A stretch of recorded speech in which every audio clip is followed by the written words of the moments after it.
The 93rd Academy Awards were a few weeks ago, and as expected, Glenn Close did not win her first Oscar. I will not share my views on the movie for which she was nominated. I will only say that I am anxious for her to finally get recognized for the right project. People were quick to point out that she is starring in the movie musical remake of Sunset Boulevard, which is already in pre-production, and that this would be the role that would finally give her a win.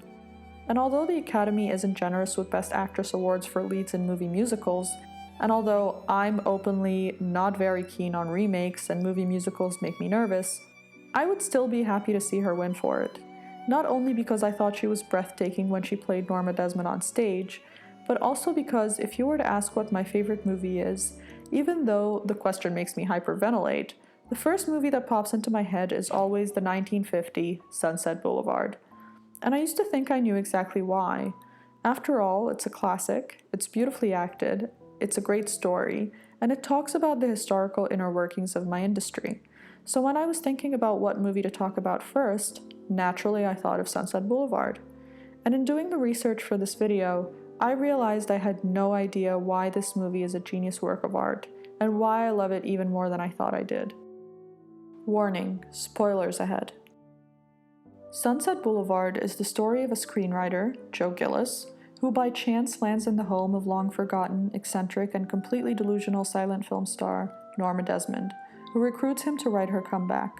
I hate that word! It's return! He sees this as a good opportunity, but Norma gets too attached to him. When he tries to escape, she kills him. It is one of the most researched, studied, and reviewed stories in the history of motion picture. It isn't difficult to find articles, videos, and even books written about it. The story is so successful that it is included in almost every list of 100 best movies, and has spawned a radio adaptation, a stage musical with A-listers playing Norma Desmond, and now the anxiously awaited movie musical. In this video, I will attempt to explain why this seemingly dated story continues to endure, why the film is perfectly cast, how the production went, and how it was received.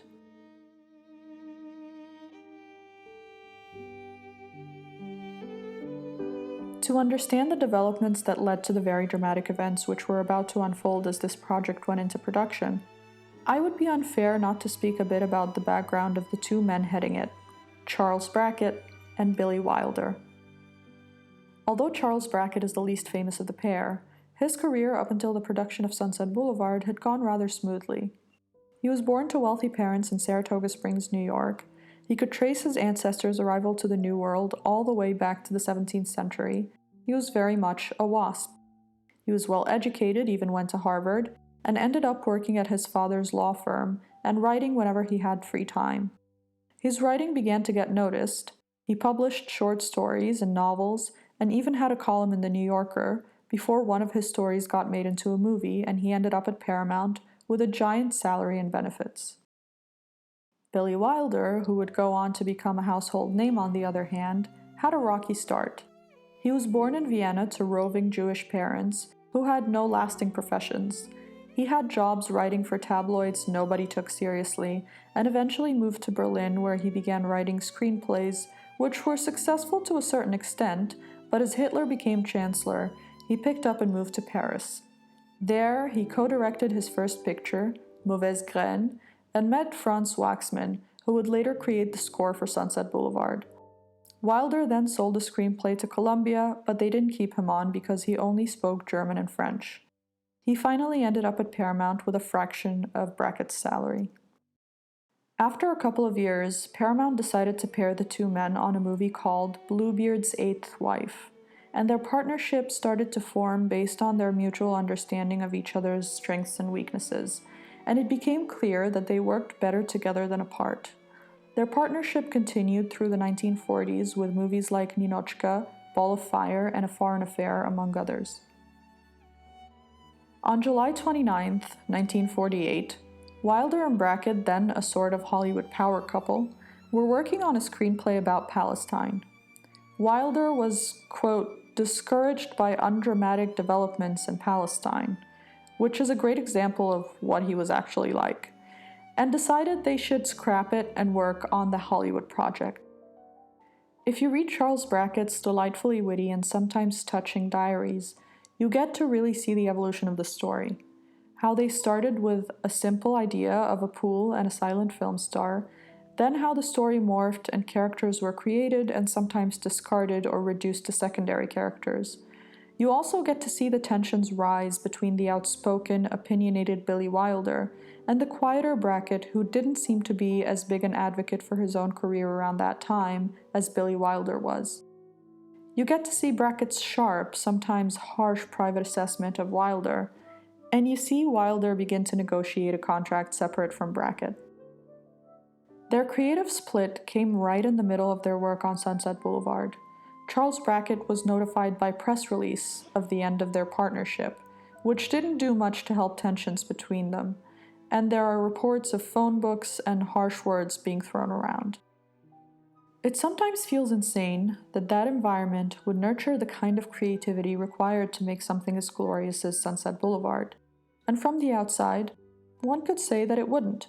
Work on the screenplay lasted forever, and like any screenwriter will tell you about a story that isn't fully formed in their mind, it just wasn't going anywhere. But perhaps the dissonance between the two men was exactly why this movie turned out so well. For the first time, you could see each writer show their respective points of view. Wilder's cynicism and Brackett's romanticism were for the first time allowed to show to their full extent.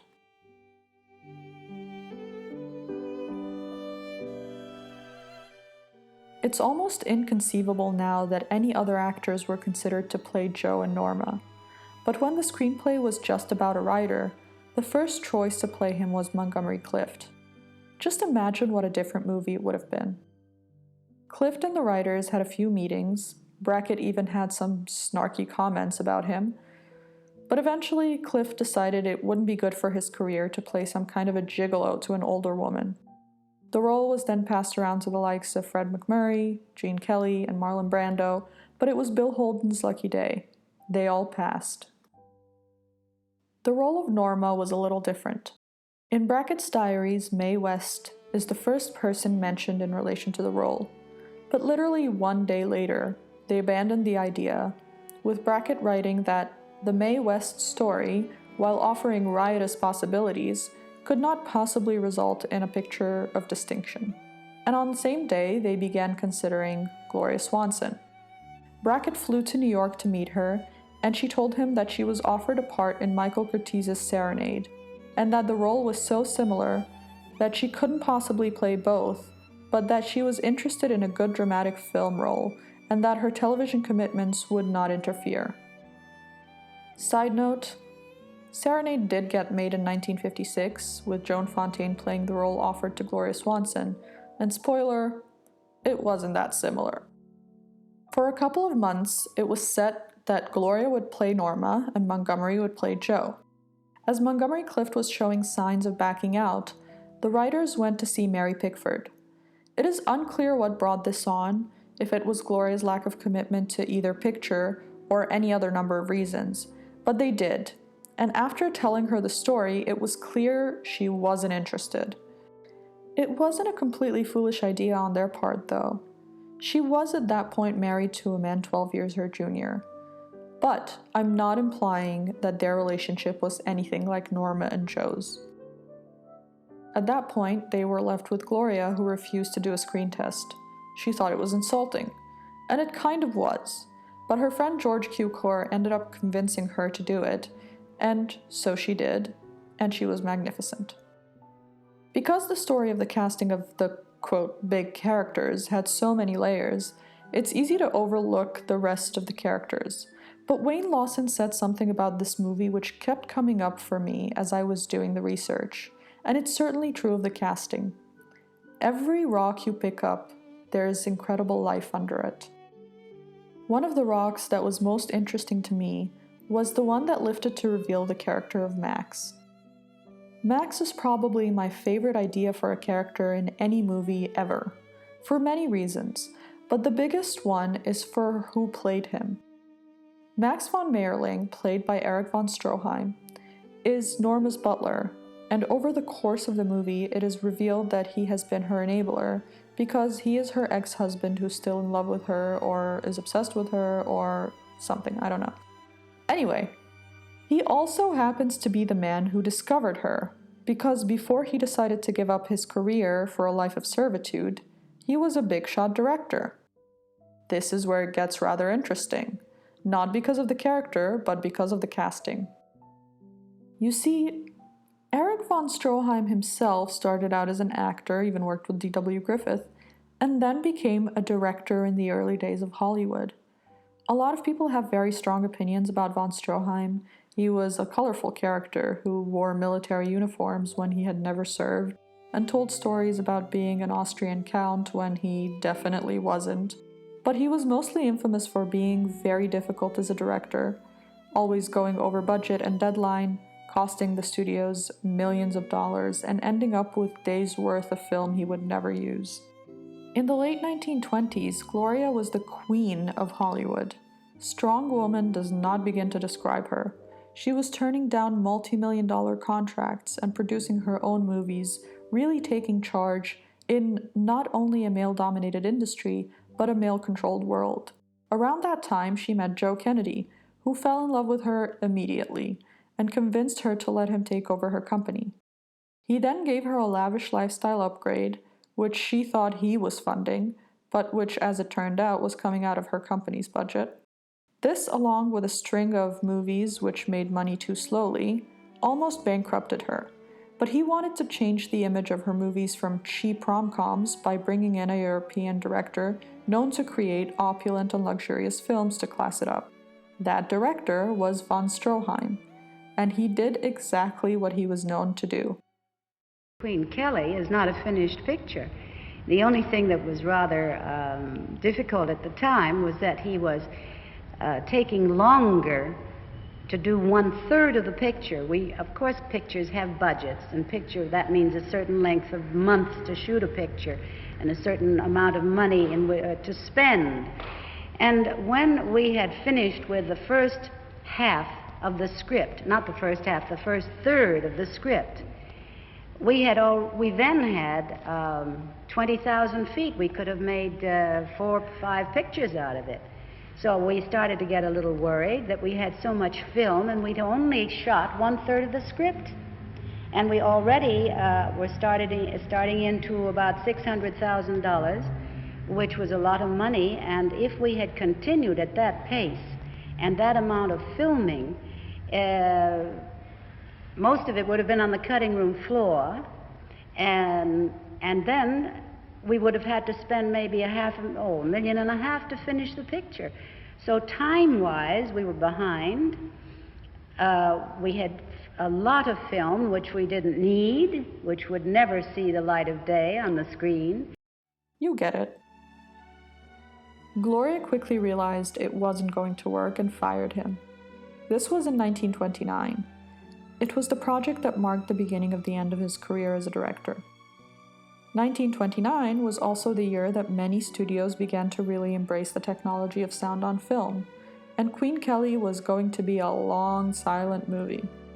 It really put another nail in the coffin of Gloria Productions, and Gloria Swanson, after reigning supreme over Hollywood in the 1920s silent films, never really became a big star of the 1930s talkies. Her films routinely performed poorly at the box office, and she ended up moving to New York and working in theater, activism, painting, sculpting, even designed clothes, and later did the Gloria Swanson Hour on TV. That is, of course, until Sunset Boulevard. The footage from the project Gloria and Erich worked on, then titled The Swamp, was later salvaged and the ending changed and was renamed Queen Kelly. I find it poetic that they found the beginning of the end of their silent film careers together, and Norma and Max seem to have done the same. And what I find to be even more poetic is that this scene, where she sits with Joe to watch a movie, they are watching the salvaged footage from Queen Kelly.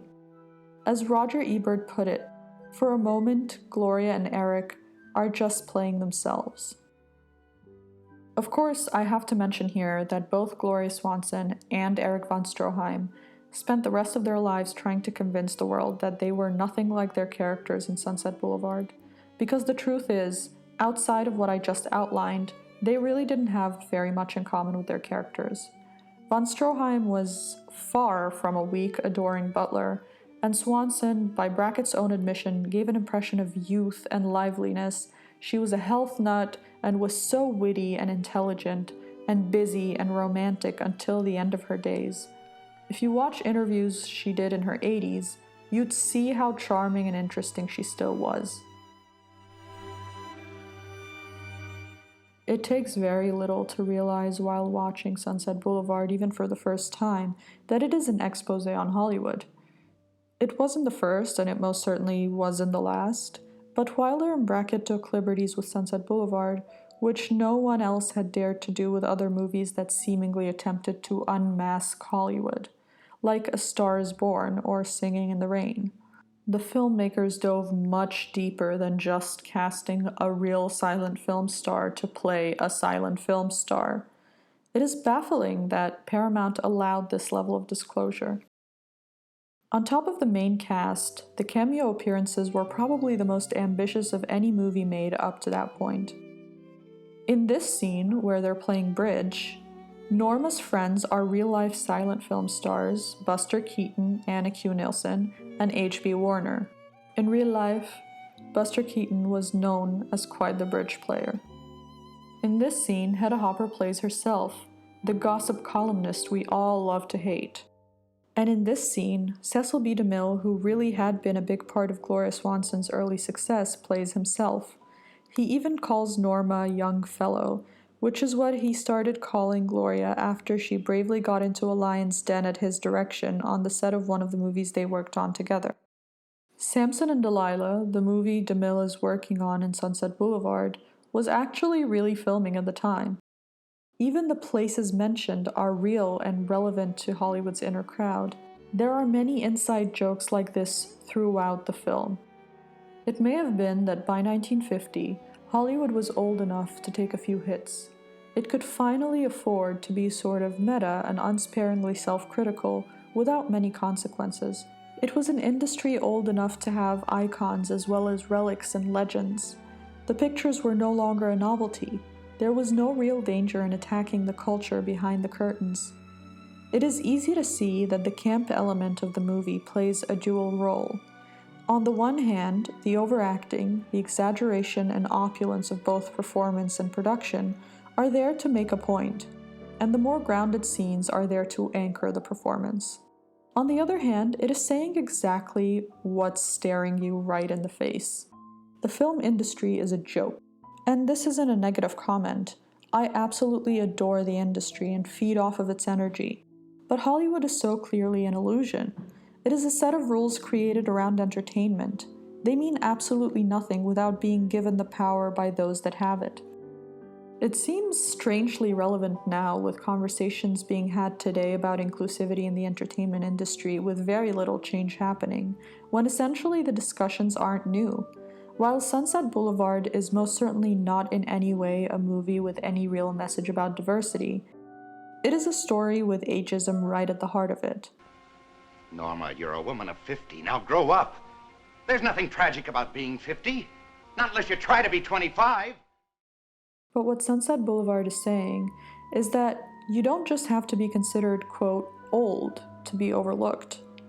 What the movie makes very clear is that Hollywood is ruthless to everyone.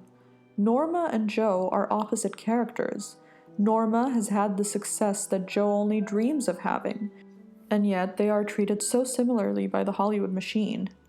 Norma for simply aging and being, quote, difficult, which I won't even get into, and Joe for not writing the kinds of projects that Hollywood cares to produce, which, to prove my point about Hollywood having nothing to do with the real world, even the producer character in the movie says he passed on Gone with the Wind because he didn't think anyone would want to see a Civil War picture. This actually happened in real life. But the beauty of Sunset Boulevard is that although almost every moment of the movie is boiling over with industry jargon and icons and inside jokes, it is never hitting you over the head with it.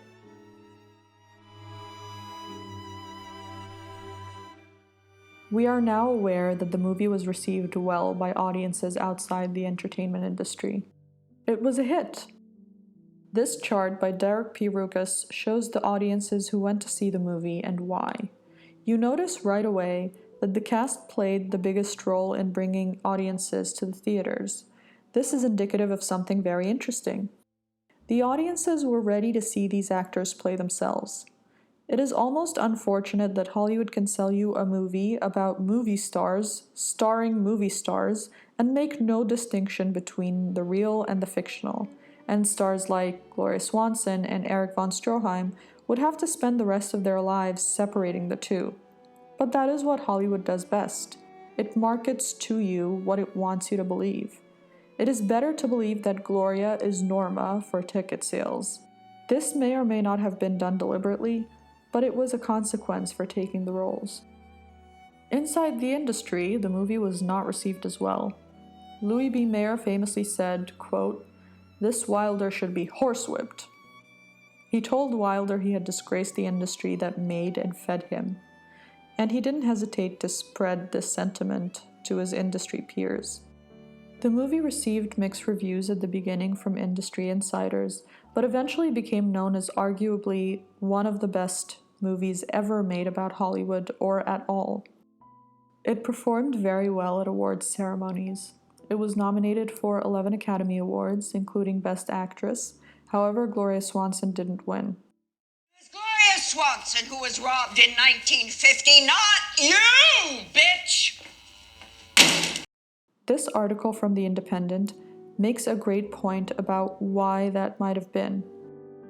That Swanson didn't win may simply be explained by the fact that her character was crazy and beyond cure.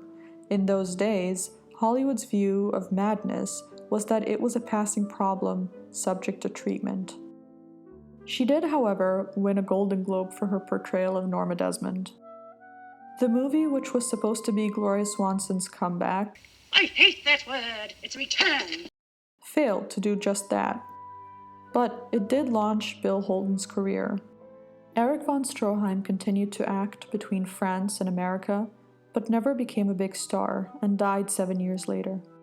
Charles Brackett became a more low-key figure in the industry, while Billy Wilder continued to make critically acclaimed box office hits. None of them really ever topped Sunset Boulevard.